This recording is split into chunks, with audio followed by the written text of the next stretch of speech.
Oke, baik. Salam, selamat pagi kami ucapkan kepada semua umat Tuhan yang menyaksikan satu tayangan pada pagi hari ini. Kita boleh mengenal akan hamba Tuhan, Bapak Gibson, yang baru saja menerima baptisan kudus pada hari ini. Kita bersyukur, kita akan mengenal kembali perjalanan iman Pak Gibson. Bagaimana perjalanannya bersama dengan Tuhan. Bagaimana perjalanannya bersama dengan keluarga. Salam Pak Gibson, apa kabar? Shalom, kabarnya luar biasa dan sangat. Amin. Puji Tuhan. Bagaimana kondisi semuanya sehat-sehat, baik-baik? Iya, saat ini semua dalam keadaan baik dan sehat. Ya, puji Tuhan. Kita mau mengenal lebih dekat keluarga Pak Gibson. Boleh perkenalkan nama lengkap, istri, anak-anak, keluarga, dan tinggal atau domisili di mana ini sekarang nih Pak? Silakan Pak. Nama saya Gibson Togi Tampu Bolon dan istri saya Ibu Purba. Anak saya Cindy Annigi Inleon. Kami berdomisili di Pekanbaru, Jalan Panca Usaha. Ya, boleh mendapatkan sedikit Pak, bagaimana bisa terjadi kecelakaan kerja yang membuat Pak Gibson hingga saat ini ya tidak bisa berbuat banyak, hingga hanya melakukan aktivitas bisa dikatakan di atas tempat tidur. Boleh diceritakan Pak? Iya, itu 25 tahun yang lalu ketika saya bekerja di sebuah perusahaan, sebuah pengeboran. Pada saat itu besi menimpa punggung saya, di mana pada saat itu saya nggak bisa menerima keadaan tersebut di 25 tahun yang lalu. Sehingga mengakibatkan saya telak di tempat tidur dari sejak 25 tahun yang lalu hingga sekarang. Dan puji Tuhan, dari 25 tahun yang lalu saya mengalami kejadian ini. Sebenarnya kalau saya kembali di masa itu, 7 tahun lamanya saya tidak dapat menerima keadaan ini. Di mana saat itu saya kira saya orang sehat, jadi nggak mungkin saya begini keadaannya. Itulah yang saya pikirkan pada waktu itu, sehingga saya mengambil jalan pintas dengan putus asa. Semua dokter-dokter mengatakan jangan sampai ada benda tajam atau benda tumpul sekalipun di sekitarnya, karena matanya menunjukkan dia putus asa. Gitu kata dokter. Dan puji Tuhan selama 7 tahun itu saya diperkenalkan oleh Tuhan Yesus dengan kasih bersama istri dan anak saya. Disitulah saya mengenal kasih Tuhan itu, sehingga saya dapat menerima keadaan ini. Itu dia Pak. Ada ayat Alkitab kesukaan Pak Gibson mungkin sebagai ayat kekuatan bagaimana Pak Gibson bisa naik ke atas dari keputusasaan itu? Iya, pada saat itu hamba Tuhan ada bercerita tentang firman Tuhan yang mengatakan bahwasanya dalam kelemahanmu engkau kuat. Pada saat itu saya tidak terima dengan ayat tersebut. Bagaimana mungkin orang yang lemah kok kuat? Di mana kuatnya? Itu pada saat itu saya menerimanya. Dan puji Tuhan, seiring berjalannya waktu, justru di dalam kelemahan saya ada Tuhan. Itu rupanya rahasianya. Di dalam kelemahan itu, mungkin saya kalau sehat, saya tidak ada Tuhan. Saya akan mengandalkan kekuatan, mengandalkan kepintaran saya. Saya sama sekali tidak memiliki Tuhan. Itu mungkin yang saya dapat dari inti dari ayat tersebut. Jadi ketika saya menerima dengan lapang dada bahwasanya saya harus menerima Tuhan Yesus di dalam kehidupan saya, disitulah saya dikuatkan. Puji Tuhan. Ya, amin. Kalau saya kutip itu dari 2 Korintus 12 ayat 10, bagian B, sebab jika aku lemah, maka aku kuat. Ya, itu Amin. adalah satu firman Tuhan disampaikan oleh hamba Tuhan, Rasul Paulus kepada jemaat Korintus yang membangkitkan titik di mana kelemahan Pak Gibson mengalami perjalanan iman, sekalipun kondisinya lemah, ya tidak berdaya di dalam Yesus bisa kuat. Ya, puji Tuhan, ya itu menjadi kekuatan. Lalu bagaimana aktivitas sehari-hari Pak Gibson selama kurang lebih 25 tahun ini pasca kecelakaan itu? Puji Tuhan, pada saat saya putus asa itu tadi, ya di mana 7 tahun lamanya saya bergumul terus dan dengan keputusasaan, saya sama sekali nggak bisa berbuat apa-apa. Tapi sejak saya menerima Tuhan Yesus, puji Tuhan, saya dapat menerima keadaan ini, dan pada saat itu juga saya bisa langsung katakan ingin berkarya. Saya bilang, apa yang bisa saya perbuat untuk keluarga? Itu saya bilang untuk istri saya. Dan kebetulan istri saya mengajak adik dari istri saya ya untuk ikut bergabung dengan membuat pada saat itu jalinan-jalinan tas. Ya, saya bisa buat di atas tempat tidur. Dan puji Tuhan pada saat itu saya bisa menjalin tas dengan yang bagus, walaupun itu dari limbahnya perusahaan. Saya jalin dengan baik dan ternyata kuat. Laris manis. Orang suka dengan kreasi-kreasi yang saya bentuk. Kenapa? Karena saya sudah mengenal Tuhan dan kebetulan kreasi-kreasi saya pun timbul dengan ide-ide yang baik. Amin. Kalau boleh tahu bagaimana Pak Gibson memberikan informasi kondisi fisiknya sekarang, bagian mana yang bisa beraktivitas, bagian mana yang tidak, supaya jemaat umat Tuhan yang menyaksikan ini bisa mengenal lebih dekat lagi akan kondisi Pak Gibson saat ini.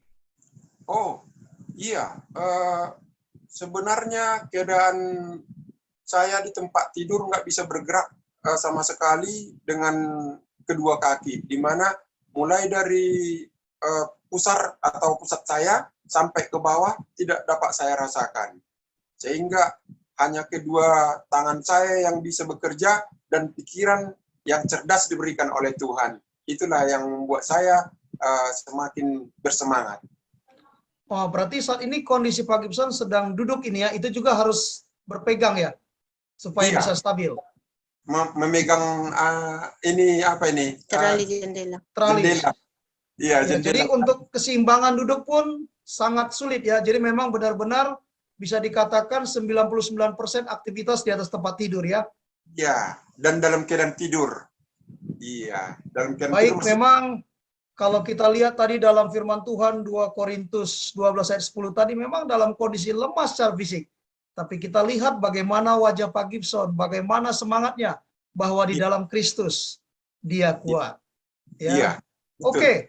Puji Tuhan. Sekarang kita lanjut lagi. Bagaimana Pak Gibson bisa naik lagi mengenal pekabaran dari gereja Advent? Boleh cerita Pak, dari mana Bapak tahu dan bagaimana Bapak tahu bisa merespon akan firman Tuhan atau pelajaran yang Pak Gibson dapatkan? Sebenarnya selama ini saya sudah mengenal dengan firman Tuhan. Terbukti tadi dengan ayat firman yang tadi yang bisa saya katakan tadi. Tapi karena saya berkenalan dengan Opung Heniswondo yang ada di Amerika lewat Facebook, itu banyak lagi, lebih dalam lagi diperkenalkan saya lewat WA, lewat telepon. Beliau memang sangat baik, luar biasa. Tuhan pakai untuk memakai banyak orang untuk datang kepada Tuhan. Dan kebetulan beliau memperkenalkan saya dengan gereja PMAHK, di mana Pak Aldeman dengan Bapak Stefan yang memimpin acara tersebut lewat Zoom. Dan saya banyak mengikuti Zoom setiap hari, bisa dikatakan 3 kali, ya 3 kali 1 minggu saya tetap hadir. Walaupun ada Zoom yang lain lagi, saya ikuti semuanya. Itu menambah untuk lebih dalam lagi saya mengenal dengan Advent dan kebenaran. Seingat saya Pak Gibson pertama kali join di Zoom Mon Moria 31 Desember kalau tidak salah Pak ya. Oh iya, gitu ya. Iya. Aku enggak, Pak. Ya, seingat saya pertama kali Jemaat Mon Moria mengenal Pak Gibson secara visual pada saat kita acara buka dan tutup tahun 31 Desember. Dan seingat saya pada saat itu Pak Gibson minta untuk bersaksi. Namun karena waktu durasi sangat terbatas, hanya 2-3 menit. Namun saat ini jemaat umat-umat Tuhan sudah mendengar sangat lengkap kesaksian dari Pak Gibson. Ya, kita boleh mengenal akan imannya lebih dekat. Lalu pada saat pelajaran-pelajaran apa dan bagaimana Pak Gibson ada gerakan Roh Kudus untuk meminta untuk dibaptis? Boleh cerita Pak, apa yang mendasarinya? Iya, kebetulan saya sudah mengikuti banyak, dan kebetulan pada waktu bulan 1 yang lalu Bapak Stefanus bercerita tentang Roh Kudus. Di saat itu saya langsung merasa ada panggilan Roh Kudus untuk mengenal lebih dalam lagi bagaimana tentang gereja Advent, bagaimana tentang kebenaran yang sebenarnya. Saat itu langsung saya bertanya pada Bapak Stefanus, seandainya saya dibaptis, apakah gereja Advent akan menerima saya? Saya bertanya seperti itu. Puji Tuhan, Bapak Stefanus langsung respon. Beliau langsung bilang, kapan Bapak yang akan mau dibaptis? Wow, dengan segala kemurahan hati Tuhan, dengan kesenangan hati saya katakan, kalau bisa hari ini atau besok. Langsung saya katakan, Pak, rupanya ada jadwal-jadwalnya yang untuk ditentukan. Dan akhirnya saya ditentukan pada hari ini, tanggal 4 Maret. Di hari ulang tahun saya, ini juga merupakan hari ulang tahun orang tua saya, yaitu ibu saya. Puji Tuhan, saya menerima kebenaran sekaligus. Ya, begitu Pak. Puji Tuhan, hadiah yang indah yang Tuhan berikan kepada Pak Gibson, kepada keluarga secara khusus. Selain panggilan ini, boleh lebih detail lagi Pak, kira-kira apa yang mendasari kenapa Bapak mau dibaptis? Apakah ada yang suruh?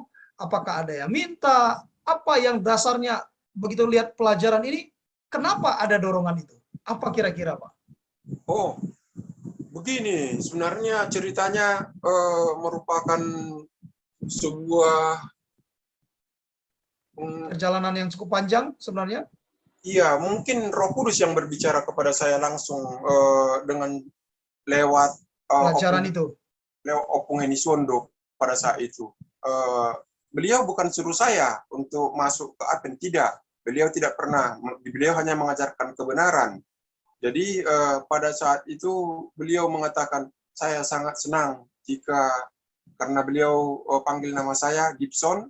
Gibson, saya sangat senang jika engkau sudah mengenal dengan kebenaran dan kamu bisa berkarya sendiri untuk keluargamu. Dengan demikian, seandainya Opung pun berangkat atau pergi ke hadapan Tuhan, saya sudah sangat senang. Di situ saya sangat nangis. Sampai sekarang saya mau nangis. Itu luar biasa. Saya anggap itu kata-katanya Tuhan pada saya. Kenapa orang yang tidak pernah saya kenal, bahkan beliau tinggal di Amerika sana, saya berada di Indonesia. Kenapa bisa ada kata-kata seperti itu kepada saya? Begitu sayang beliau kepada saya. Saya anggap itu adalah Tuhan sendiri yang bicara langsung lewat Opung Heni Sondo. Baik, puji syukur, terima kasih. Karena tidak semua orang, kenapa saya tanya berulang Pak Gibson? Karena tidak semua orang mau peka mendengar panggilan Roh Kudus. Jadi bagi umat Tuhan, bagi jemaat yang menyaksikan tayangan ini, kalau Roh Kudus berbicara ke dalam hati kita, jangan keraskan hatimu. Karena Roh Kudus punya kuasa untuk memanggil kita. Kita harus meresponnya dengan segera. Ya, Amin. kita senang akan pengalaman indah ini. Ya, Pak Gibson menerima baptisan kudus, dan kami terus doakan supaya iman Pak Gibson akan terus bertumbuh. Bertumbuh dalam iman, bertumbuh dalam kasih, bertumbuh dalam pengharapan. Untuk ke depan, setelah Pak Gibson menerima baptisan kudus, apa kerinduan Pak Gibson bisa bagikan kepada orang lain lewat keterbatasan yang Pak Gibson miliki, namun Tuhan bisa pakai? Apa kerinduan, keinginan Pak Gibson untuk menjadi alat Tuhan? Kerinduan saya yang terdalam sebenarnya, dengan keadaan saya yang tidak bisa berbuat apa-apa, saya hanya ingin berdoa bagi banyak orang lain dipakai oleh Tuhan, karena hanya itu yang bisa saya lakukan. Kalau saya berkhotbah mungkin orang nggak bisa nggak bisa terima atau gimana. Jadi dengan berdoa saya, semoga orang semua banyak mengenal dengan kebenaran dan mengenal dengan kasih-Nya Tuhan. Puji Tuhan, mereka dikuatkan seperti saya juga bisa dikuatkan oleh Tuhan. Demikianlah harapan saya buat orang-orang yang lain. Baik, untuk pertanyaan terakhir bagi Pak Gibson. Apa kiat pesan Pak Gibson bagi umat Tuhan yang mendengarkan panggilan Roh Kudus yang belum memberikan respon? Saya rasa panggilan itu ada waktunya untuk kita bisa dapat menerima dengan lapang dada. Tapi dengan keadaan yang sudah teman-teman lihat dengan keadaan saya, mengapa harus menunda? Kalau seandainya Tuhan sudah berbicara kepada Anda, segeralah untuk datang kepada Tuhan. Karena Tuhan akan menyediakan tempat buat kita. Amin. Amin. Puji Tuhan. Ya, dalam kondisi terbatas, Pak Gibson juga bisa menjadi alat bagi Tuhan. Ya, kita tetap mendoakan pertumbuhan iman Pak Gibson bersama dengan Ibu, bersama dengan Cindy, bersama dengan umat-umat Tuhan di seluruh dunia yang menyaksikan tayangan ini. Karena kita percaya, setiap panggilan dari Tuhan, kita harus memberikan respon. Ini aku, pakailah aku Tuhan, gunakan aku Tuhan, sebagaimana Pak Gibson menyerahkan hidupnya kepada Tuhan. Maka mari pastikan, serahkan hidup kita kepada Tuhan. Pada saat Tuhan datang kedua kali, kita akan semuanya masuk dalam kerajaan sorga. Ya, Tuhan memberkati Pak Gibson, Tuhan memberkati Ibu Buru Purba, Tuhan memberkati Cindy juga. Kita semuanya tetap setia sampai Maranatha. Amin. Amin. Iya, hidup ini adalah kesempatan. Amin. Amin.